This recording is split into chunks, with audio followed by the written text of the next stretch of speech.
Good evening, Creed. Welcome to the Mystery Playhouse. Tonight we invite you to listen to Dark Venture. Tonight's Venture in the Dark stars William Conrad in Hideout.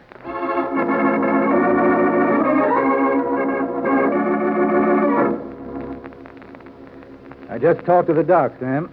Yeah? And what did he tell you, Inspector? Did he tell you to come in here and hold my hand? He told me you were dying. Smart fellow, that doc. Education is a wonderful thing. How about telling me what happened? Sure, why not? At least you'll be company. Too bad I can't offer you a shot. Take it easy, kid.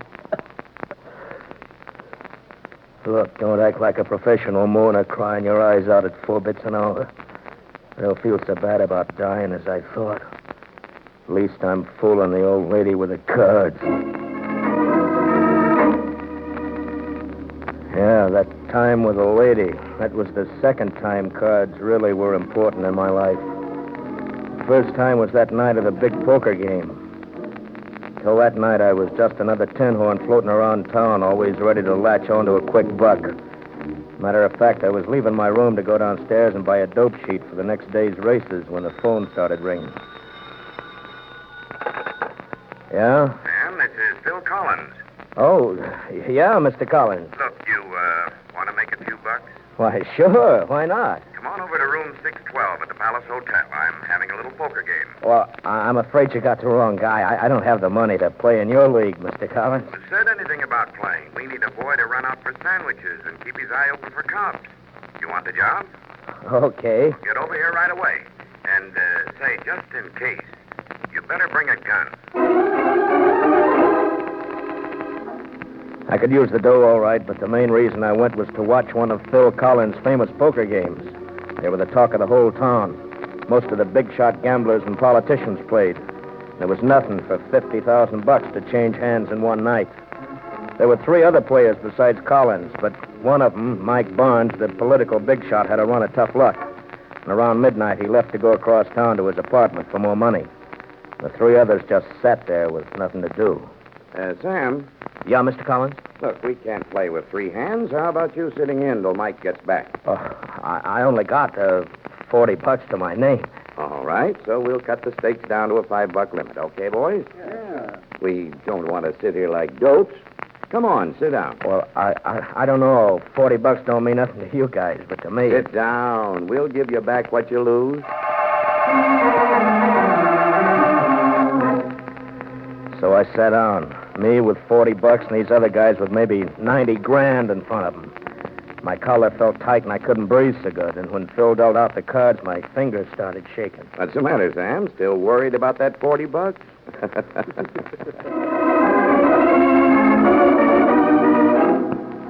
Yeah, but I hit a streak of crazy luck. 3 straight hands I won. By the time Mike Barnes came back, I had $300 in front of me. Sit down, Mike. Sam was just keeping your seat warm. Okay, Sam, now fold all that big money up nice and go back to the door. Look, there's room at the table for another hand. How about letting me play a while longer? I feel kind of lucky. You look kind of sick. Go on back to the door, Sam. Ain't that just like a tin horn? Makes a couple of bucks and figures he's going to clean us out. A punk like this needs a lesson. Oh, no, you guys got me wrong. I Let's didn't... make room for it. Huh? Sure. Let's see how long that $300 will last. My deal. Oh, and Sam, we go back to no limit. Okay. And Sam, wipe the sweat off your hands. You'll get the cards all wet. After that, I won 5 hands in a row. Every card I drew was right. Every bet I made was right. In 3 hours, I won more than $20,000. And one night, my whole life was changing. I didn't even think about the cards anymore. I was kind of imagining how things were going to be from now on. And then, right while I was dreaming about all the swell things that were going to happen to me, that good little fairy that had been waving that wand over my head must have got a little sleepy and turned in. What have you got, Sam? 2 pairs? Not good enough. 3 jacks. Well, that's more like it.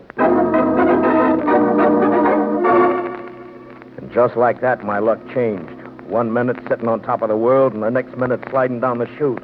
Jack high straight. That beats you, Sam. 3 deuces. My part. What happened to your luck, Sammy? In the first half hour, I lost $7,000. In the second half hour, I started betting crazy, trying to win back the $7,000. And I lost $10,000 more. Quit. Quit while you're still a few thousand ahead. I kept telling myself that over and over again, but I couldn't quit. And by 3 o'clock in the morning, I was flat busted. Well, Sammy, what happened to all that dough? You saw what happened to You it. should have just watched the door like we told you. Shut up! Shut up! Hey, slow down. What's so funny? You weren't laughing a couple of hours ago. I told you to slow down. I know why he's sore. You didn't keep your promise, Phil. What do you mean? You said if he lost his $40, you'd give it back to him. Oh, yeah. Yeah, I did at that. And listening to him laugh, looking at their fat, ugly faces, something happened to me. It was like someone pulling a switch in my brain. I felt all the blood rush into my head. Without even thinking about it, I took the gun I brought along. Hey, what are you doing with that gun? I'm taking the money I won. You what? Sit where you are, all of you. Now, I'm taking this dough. Yeah, it's mine. Mike, I told you to sit where you are. You're not taking that money. Look, I'm telling you. I'm taking the gun away from you. And then I'm going to kick your teeth in. I tell you, stay where you are. All right, then. Now, does anyone else want to stop me? No. Take the money and start running. But while you're running, keep remembering who you just shot. Mike Barnes, one of the biggest guys in this town. Yeah, start running. But don't take any bets on how far you'll get. Yeah, I started running all right. In half an hour, I was on a plane headed for Chicago. I went out to the south side and looked up an old friend, Dave Jordan. Dave ran a little rooming house on 35th Street, where a guy could bury himself and no questions asked. And Dave remembered me the second he opened the door. Sam Gordon, come on in. See by the papers you're famous. Yeah. You got a room, Dave? I think so. But the rent's pretty high. How high? $100 a day, and you share the bath.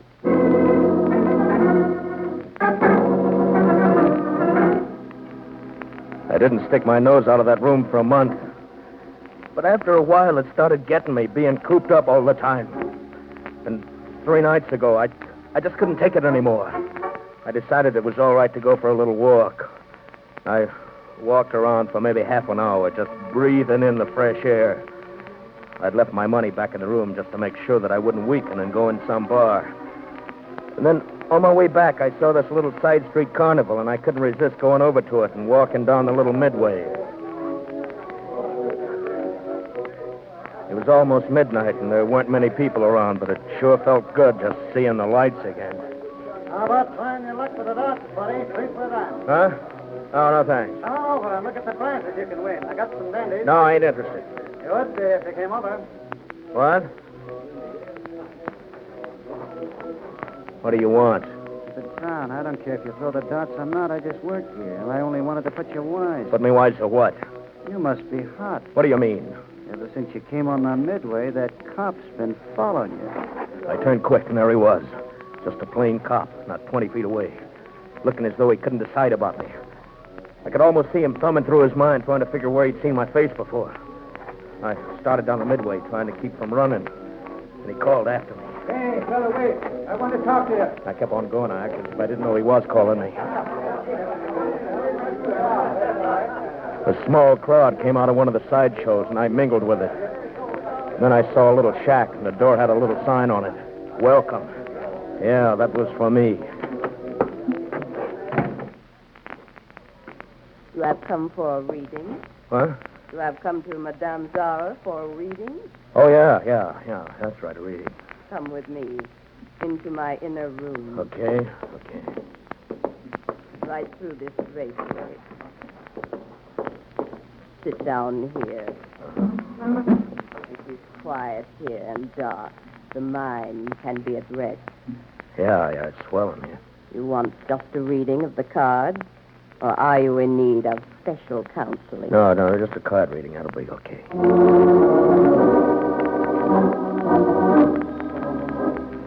She sure had a good act, that dame. First she had me shuffle the cards and then cut them 3 times toward me. And she started spreading them face up on a little table. And then all of a sudden she stopped and I saw her look up at me quickly. These cards, I hate them. They have been spiteful all day. Here, we will use this deck.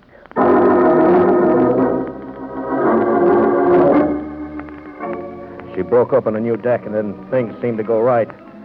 She told me all the good things that were going to happen to me. A new business venture, a trip across water, a letter with money in it. And when she was through... These cards have been very favorable for you. You are going to have a good year. That will be $3. $3, yeah, okay. Say, I didn't bring any money out with me. I left it in my room, but don't worry, I'll pay you. You think you are going to get away with this? Madame Zana, are you inside? Cop. Now, look, lady, I'm holding a gun in my hand. Madame Zana, What is it? did you see a young, heavy-set guy in a black top coat come by this way in the last 15 minutes? I'm warning you. Why, no, I have been back here giving this lady a reading. Lady, huh? Okay, he must be around here somewhere. He is gone. Now get out of here. Is there a back entrance to this shack? Yes, right through here. Okay. But first I am going to tell you what I really saw in those cards I threw away. Save it for the yokels. I ain't interested. Twice it came up, and it must be the truth. Shut up and tell me how to get out of here. You are going to die. But... What? Within 3 days, you will be killed by a man with white hair. It was so funny, I didn't know whether to bust out laughing or bust the old dame over the head. Yeah, she had it all figured out, even to the color of the guy's hair. I was going to be killed by a guy with white hair. Well, I got out through the back and hurried to my rooming house. Dave was waiting for me. You got a long-distance call a while ago. What? Nobody knows I'm here. Operator asked for Sam Gordon. I better not mess around with this. What difference does it make? She knows you're here. She said for you to call as soon as you got in. Operator 23. Go on, use the hall phone. Maybe it's a friend.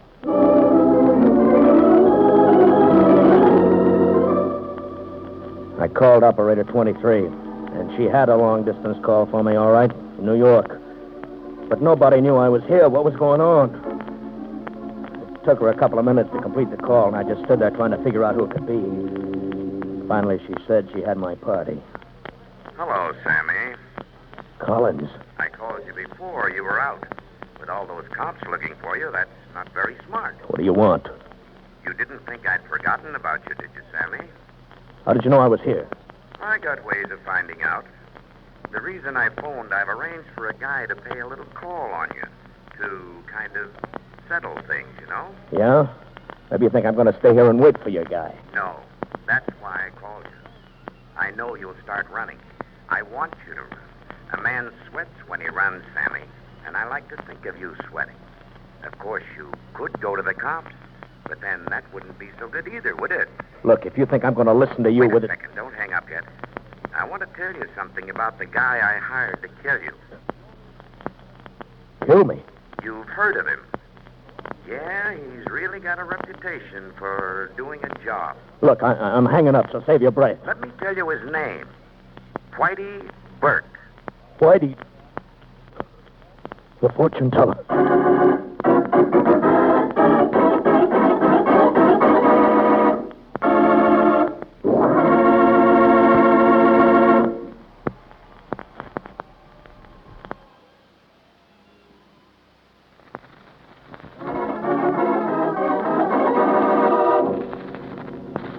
I hung up the phone and went down the hall to Dave's room. You get your call all right? Dave, you ever heard of a fellow named Whitey Burke? Yeah, I've heard of him. Well, you know almost everything, so you might as well know this. That call was from Phil Collins in New York. He hired this Whitey Burke to kill me. Yeah? And if I were you, I'd run, not walk to the nearest police station. What are you talking about? If the cops get me, it means the chair. And what do you think it means if this Whitey gets you? Well, I'll take my chances. Suit yourself, but I want you out of here in 10 minutes. Dave, I'm not turning this place into a shooting gallery. But look, how will I know him when I see him? What does he look like? I don't know. All I know is once Whitey Burke gets on to a guy... Okay, but give me time to find another hideout. Now that the cops have seen me, they'll be looking for me all over the city. That's your worry. Get out. I could see there was no use arguing with Dave. I went upstairs and started packing. Within 3 days, you will be killed by a man with white hair. I checked my gun, slid it into my overcoat pocket. I could feel my heart going a mile a minute.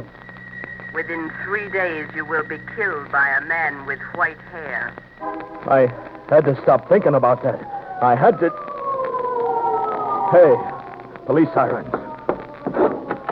Dave was in the hall. You better get out of here quick. A squad car's out in the street. But how? Through the window. Hurry. I ran back into my room and across to the window. It was only a 10-foot drop to the rear alley. I dropped the suitcase with the money to the ground, and then I lowered myself down.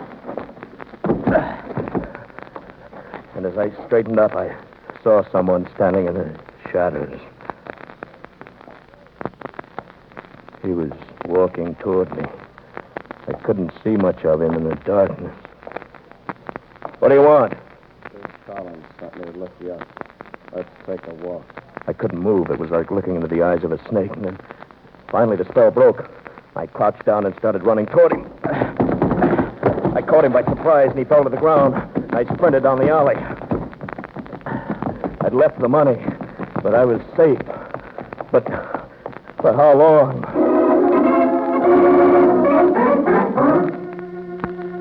I'll never forget that night. There seemed to be a cop on every corner, and they were all looking for me. But they weren't alone. Whitey was looking for me, too, and he'd almost got me. I was going nuts trying to figure out what to do. I couldn't go back to Dave's. There was nobody else in Chicago I knew. I started walking the streets, ducking into doorways every time a siren sounded. So tired, every bone in my body ached. When I was ready to just give up and fall on the street, I saw this old deserted house. Across the front was a big sign I could read by the dim light of the street lamp. This property condemned. I staggered inside and dropped to the floor into a deep sleep. When I woke up, I could see the sky was turning gray. It was morning. Then I smelled tobacco smoke, and I realized somebody was beside me. Pretty good place to hide out, eh? I turned to the voice. The man was crouched on one knee looking at me. He wasn't wearing a hat, and his hair was white as snow. Yeah, in the 5 years I've been on a bum, I've used this old house lots of times. Why, what's the matter? I thought you were somebody else. Want to smoke? I got the making. No, I gotta be going. This is a good day to stay off the streets. What do you mean? Too many cops. They got this whole neighborhood roped off trying to find the guy who killed that big shot back east. That right? Sure. Look at this newspaper I picked up on the street. Look at this headline. Killer trapped on South Side. See, here's the map of the neighborhood right here on page 2. All this dark part is where the cops have already searched. Yeah. And this white part's where we are, where they still have to search. Not much white part left, is there, Sam? No, not much. Hey, how come you know my name? You look pretty bad, but there's still a resemblance with this picture. What do you think you're going to do about it? Nothing. I don't love cops. That's why I say you better stay right here. And what about eating? I'm so hungry my stomach hurts. You got any money? I can go out and buy something. Well, I got a little change. Now, let's see. A couple of quarters. About $1 altogether. Okay. I'll bring back some food. If the cops should start searching this house, there's plenty of room to hide. This is an old 4-story flat. All right. But you better not try any double cross. Well, what makes you think I will? Maybe it's your white hair. Huh? Why, what do you mean? Nothing. Go on, get the food. And hurry back. But the old guy didn't hurry back. He didn't come back that day at all. I didn't dare leave the house to look for him. All that day and all that night, squad cars kept racing up and down the block. Yeah, the white part on that map was getting smaller all the time. The funny thing, what scared me most, what just about drove me nuts, was thinking about Whitey looking for me. All through that second day and the third night, I kept dozing off, and Every time my eyes closed, I heard that voice. Within 3 days, you will be killed by a man with white hair. No! Within 3 days, you will be killed by a man with white hair. Oh, please! Please leave me alone, please! Within 3 days, you will be killed by a man with white hair. Please, please.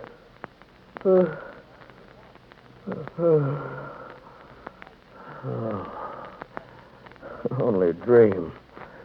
Only a dream. It was night again. I lay back and started drifting off to sleep again. Then I heard someone coming into the house. I sprang to my feet. It wasn't a cop. It was someone else. I couldn't see nothing in the dark. Maybe it was the old guy. Hey, Pop, is that you? Pop, answer me. Is that you, Pop? You're a hard man to find, Sam. Whitey. I spun around and started running for the stairs.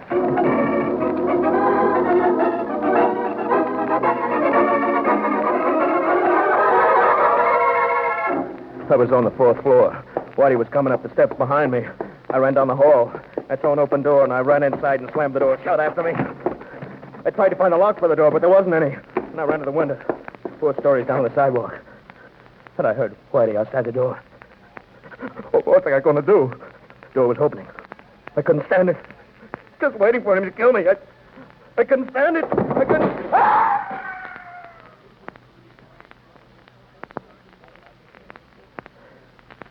Yeah, that's it, Inspector. I guess I went nuts. The swan dive of the street looked better to me than my pal Whitey. Yeah.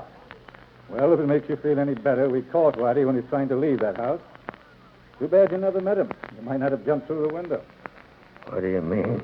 I don't think he'd have scared you half so much if you'd have known his hair was black. What? You've seen 100 guys like him, living their lives in gin mills and pool halls, never getting any sunshine. Their skin as white as a shark's belly. Yeah, that's why they called him Whitey. He was just a pasty-faced punk.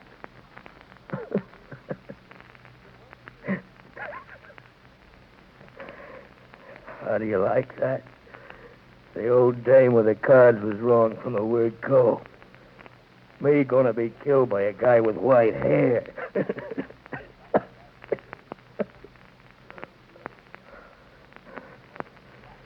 You think she'll be sore when she hears I killed myself? Huh? Nurse, come here. What is it? Oh, he's dead. Poor little guy. Went nuts one night about a month ago over a poker game and ruined his life. He must have gone through a terrible ordeal since then. Certainly doesn't look like the newspaper pictures, does he? Look at him. Why, his hair's turned white as snow.